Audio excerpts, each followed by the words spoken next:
इस कार्यक्रम का आयोजन करने के लिए अखिल भारतीय ग्राहक पंचायत, उनके सभी कार्यकर्ताओं, पदाधिकारियों, सबको धन्यवाद देता हूं और आभार इसलिए व्यक्त करता हूं कि आज मैं पहली बार कंज्यूमर प्रोटेक्शन में बोलने के लिए आया हूं। पहली बार बोल रहा हूं, तो अगर कुछ बोलने में त्रुटि हो जाए तो आप लोग मुझे माफ करिएगा।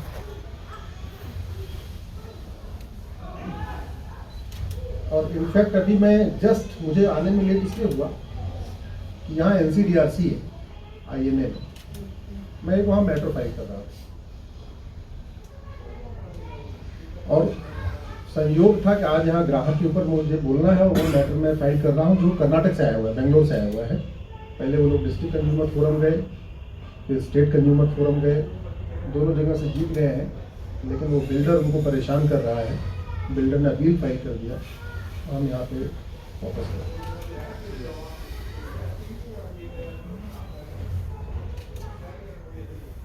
बात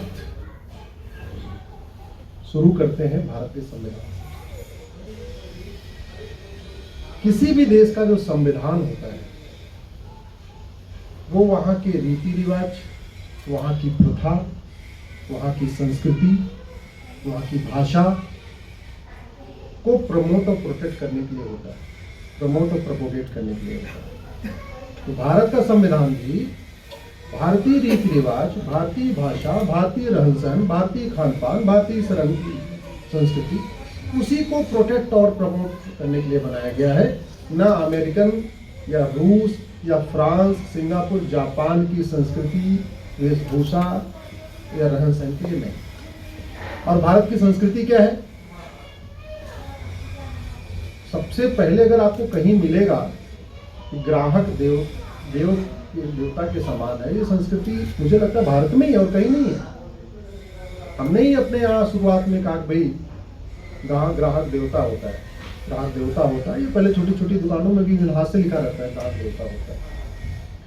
आज उस ग्राहक के हित के लिए, उस ग्राहक के हित को सुरक्षित करने के लिए सरकारों ने कानून बनाया, कंज्यूमर प्रोटेक्शन एक्ट बना, रेरा बना और भी कई बने, और आपका संगठन उसके लिए कार्य कर रहा है। लेकिन फिर भी कुछ गैप है वहां पे। उस गैप का एग्जांपल मैं देता हूं। अभी मैं 2 केस लड़ रहा हूं। एक केस भारत के 16 राज्यों से आया हुआ है। 16 राज्यों के रिटायर्ड लोगों ने अपने खून पसीने का पैसा, ग्रेजुइटी, PF, EFI, सब कुछ एक कंपनी में लगाया। कंपनी ने क्या वादा किया कि हम आपको ग्रोसरी स्टोर खुलवाएंगे।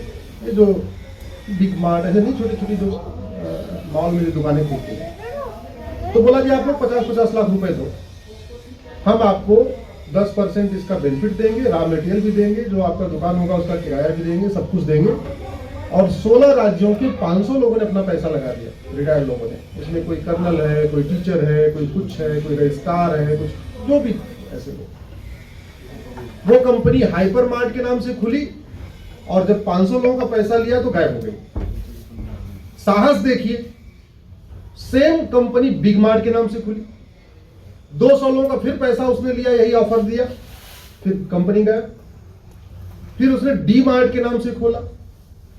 ऐसे करते करते उसने 53 कंपनी खोल लिया, 53 कंपनी। अब आप कल्पना करिए कितने लोगों को उसने चीट किया। कंज्यूमर प्रोटेक्शन एक्ट है, इंडियन पिनल कोड है, इसके बावजूद ये हुआ। दूसरा एग्जांपल जो आज मैं भी फाइल करके आया, वो लोग बेचारे मकान बुक किए, ब्रोचर में दिया स्विमिंग पूल बना के देंगे, फला बना के देंगे, बढ़िया ये देंगे, ऐसे देंगे, वैसे देंगे, बच्चों का खेल का मैदान देंगे, पता नहीं क्या क्या देंगे, आसमान के तारे तोड़ के लाके दे देंगे। सारा पैसा ले लिया और लिफ्ट तक नहीं लगाई। लोग 9वें मंजिल पे पैदल चढ़ते हुए जा रहे हैं। 9 मंजिला टावर है, बाउंड्री नहीं बनाई। लोग पैसा इकट्ठा कर करके बाउंड्री बनवा रहे, पैसा इकट्ठा करके गेट लगवा रहे, पैसा इकट्ठा करके अब लोग पैसा इकट्ठा करके अपनी लिफ्ट लगवा रहे। ये सारा बिल्डर को करना था। बेंगलोर का बिल्डर है। हिम्मत देखिए, डिस्ट्रिक्ट कोर्ट से हार गया। डिस्ट्रिक्ट कोर्ट ने बोला भाई तुम नहीं बनवा सकते तो इतना इतना पैसा सब लोगों को दो, अपने आप बनवा लेंगे। नहीं दिया उसने। स्टेट कंज्यूमर फोरम गया, वहां हार गया। अब एनसीडीआरसी आ गया। हमें इस बात का चिंतन करना है कि इतने सिस्टम होने के बावजूद, इतनी ऑर्गेनाइजेशन होने के बाद, स्टेट एनसीडीआरसी है, फिर अपना डिस्ट्रिक्ट फोरम है, सब कुछ होने के बावजूद क्या हमारे लोगों को आराम से न्याय मिल रहा है?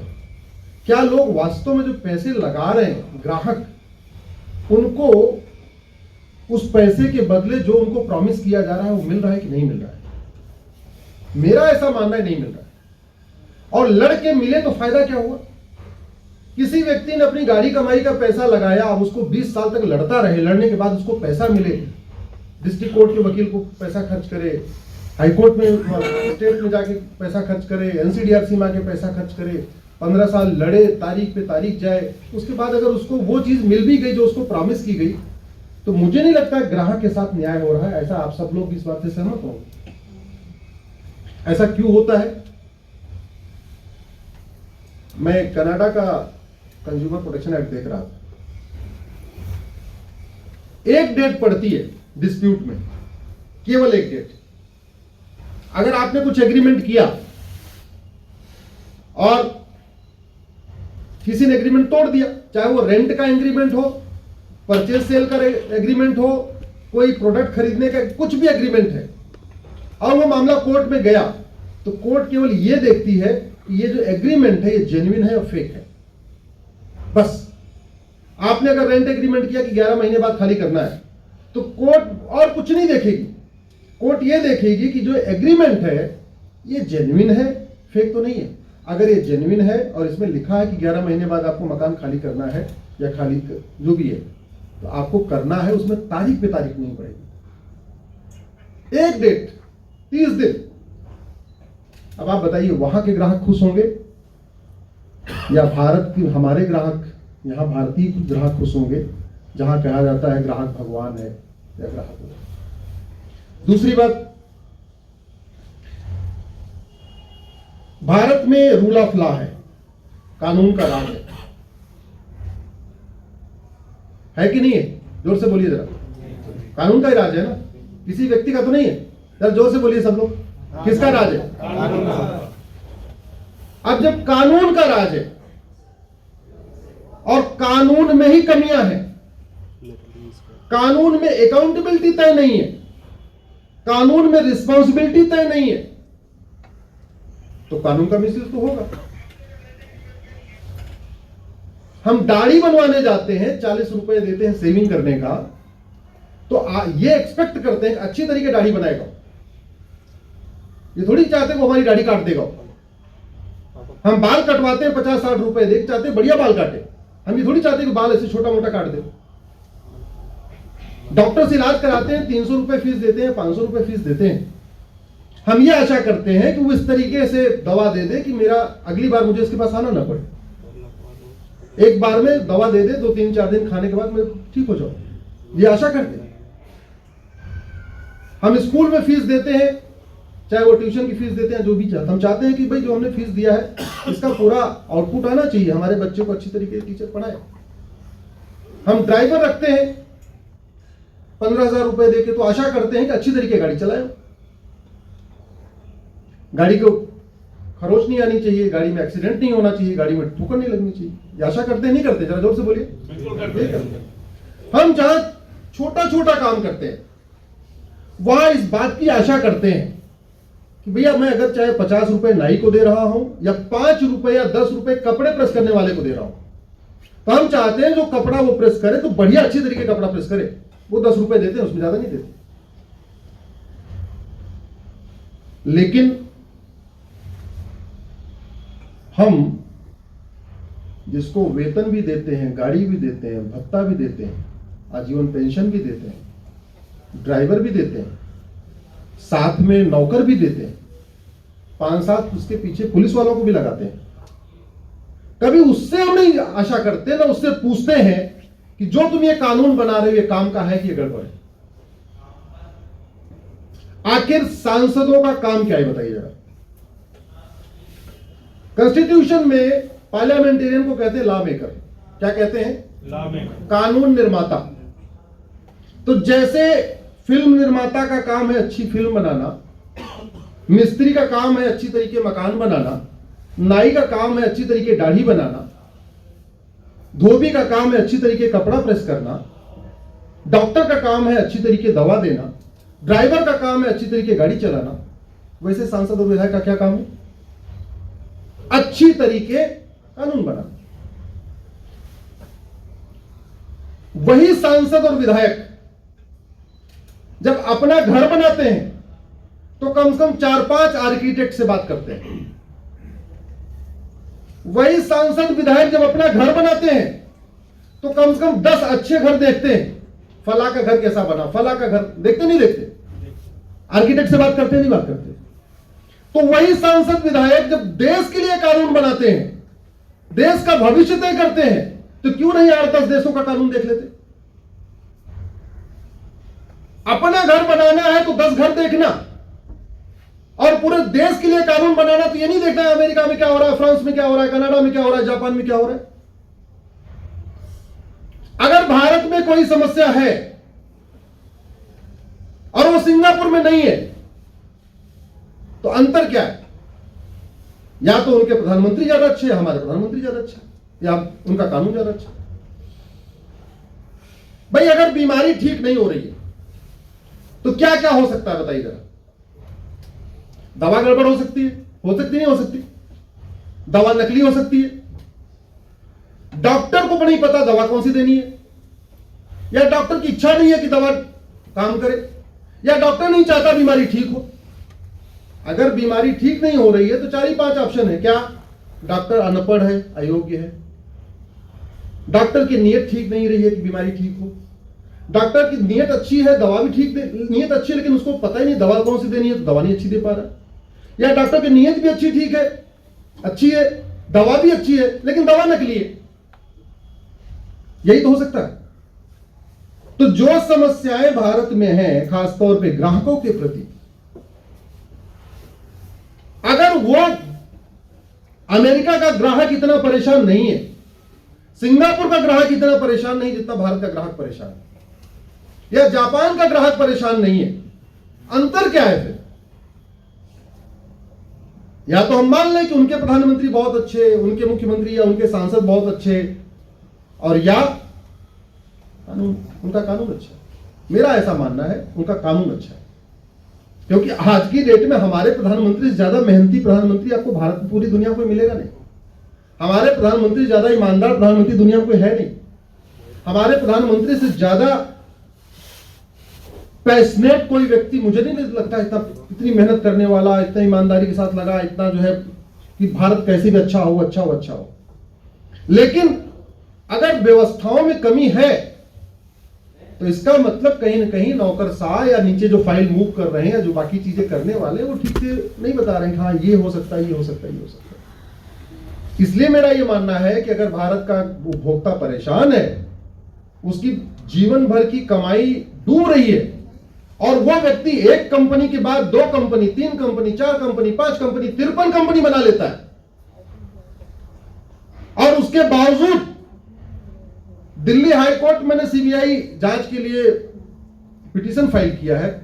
पिछले 3 साल से वहां डेट पे डेट पड़ रही है, आज भी डेट पड़ी। आज पहले मैं दिल्ली हाई कोर्ट गया था, उसके बाद मैं एनसीडीआरसी गया, और संजोग से आज तक उपभोक्ता पे जो है आपने मुझे बोलने के लिए बुलाया, इसलिए बहुत मैं प्रैक्टिकल आपको एक्सपीरियंस बता रहा हूं। और सबसे बड़ी दिक्कत यह है इस देश में जो कोर्ट जाते हैं, अगर आप उनको भी ध्यान से सोचो तो कोर्ट और जो जा रहे हैं वहां पे मुवक्किल, उनका रिश्ता क्या है? उनका भी रिश्ता ग्राहक वाला है क्या? रिश्ता उनका जज और मुवक्किल का रिश्ता है क्या? आप देखिए, एक तरीके से ग्राहक वाला रिश्ता है, लेकिन क्या उस ग्राहक को उस कोर्ट से न्याय मिल रहा है? जौनपुर में एक जमीन का मुकदमा 37 साल से चल रहा है। 37 साल से यह नहीं तय हो रहा है कि जिसने वसीयत लिखी है वो 31 मार्च को मरा है कि 2 अप्रैल को मरा है। उसके बाद अभी चकबंदी अधिकारी के यहां मुकदमा चल रहा है, फिर एसओसी के यहां चलेगा, फिर डीडीसी के यहां चलेगा, फिर हाई कोर्ट जाएगा, फिर सुप्रीम कोर्ट आएगा। 1985 से आप 2022 तक अभी यह नहीं तय हुआ कि वसीयत लिखने वाला 31 मार्च को मरा कि 2 अप्रैल को मरा। इतना तय हो जाए कि वो मरा किस दिन, तो वसीयत का पूरा मुकदमे का डिसीजन हो जाएगा। लेकिन चूंकि दूसरा पक्ष जिसने गलत वसीयत कराई है कि 2 अप्रैल को मरा, इतना पावरफुल है कि बेचारा वो गरीब जो वास्तव में, जिसके पास असली विल डीड है, जो वास्तव में कह रहा है 31 मार्च को मरा, उसका वसीयत काम ही नहीं आ रहा। तो मेरा ऐसा मानना है कि ग्राहकों के साथ बहुत बड़ा धोखा हो रहा है और 5 करोड़ मुकदमे district court, high court, supreme court में चल रहे हैं जो सीधे सीधे गवर्नमेंट के रिकॉर्ड पे हैं। लगभग 5 करोड़ मुकदमे तहसीलदार, एसडीएम, एडीएम, चकबंदी अधिकारी, उसके बाद सीओ कहते हैं, उसके बाद उस पर एसओसी, फिर डीडीसी क्या भी चल रहा है। तो पैरेलल में 5 करोड़ और भी चल रहे हैं। तो टोटल मुकदमे कितने हो गए? 10 करोड़। मुकदमे से केवल वही व्यक्ति परेशान नहीं होता जो घर का मालिक है, पूरा परिवार टेंशन में होता है। अगर एक परिवार में एवरेज आप मान के चलिए 5 आदमी का परिवार, तो यानी 50 करोड़ लोग टेंशन में है। भाई जिसके घर में मुकदमा चल रहा है, केवल फादर जो कोर्ट जाता है या जो भी व्यक्ति कोर्ट जाता है वही थोड़ी परेशान होता है, पत्नी भी परेशान होती है, उसका बच्चा भी परेशान होता है, उसके माता पिता भी परेशान होते हैं। तो भारत में 10 को टोटल अगर आप देखें टेंशन में कितने लोग हैं? 50 करोड़। तारीख पे तारीख कितने लोग जा रहे हैं? 10 करोड़। तो इसका समाधान क्यों नहीं हो रहा है? क्यों? क्योंकि हमने एक तो नियम कानूनों को ठीक नहीं किया। मैं बार बार कह रहा हूं, ड्राइवर कितना ही अच्छा हो, जब तक गाड़ी अच्छी नहीं होगी यात्रा सुरक्षित नहीं होगी। जोर से बोलिए, नहीं होगी। मिस्त्री कितना ही अच्छा हो, जब तक सीमेंट बालू अच्छा नहीं होगा घर अच्छा नहीं बनेगा। डॉक्टर कितना ही अच्छा हो, जब तक दवा अच्छी नहीं होगी बीमारी ठीक नहीं होगी।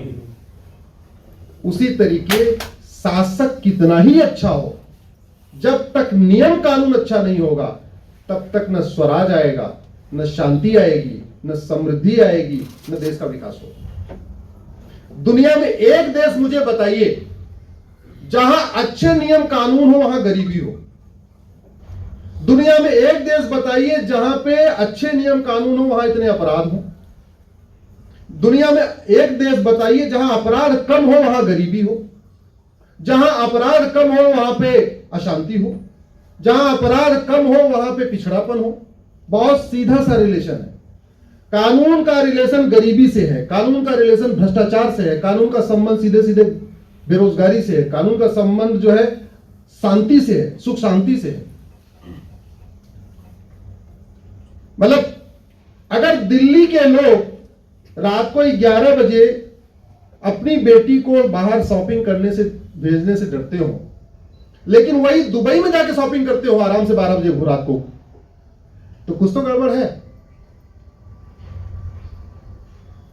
अगर देखते देखते पिछले 50 साल में, मात्र 50 साल में 1975-78 के आसपास दुबई का डेवलपमेंट शुरू हुआ और 50 साल के अंदर दुबई दुनिया का सबसे सेफेस्ट सिटी और सबसे डेवलप्ड सिटी और बिजनेस का हब बन गया। तो क्यों? क्योंकि उन्होंने कानून ऐसे बनाए कि तोड़ने वालों की रूह कांपती। अगर किसी व्यक्ति ने किसी ग्राहक से कुछ लूटा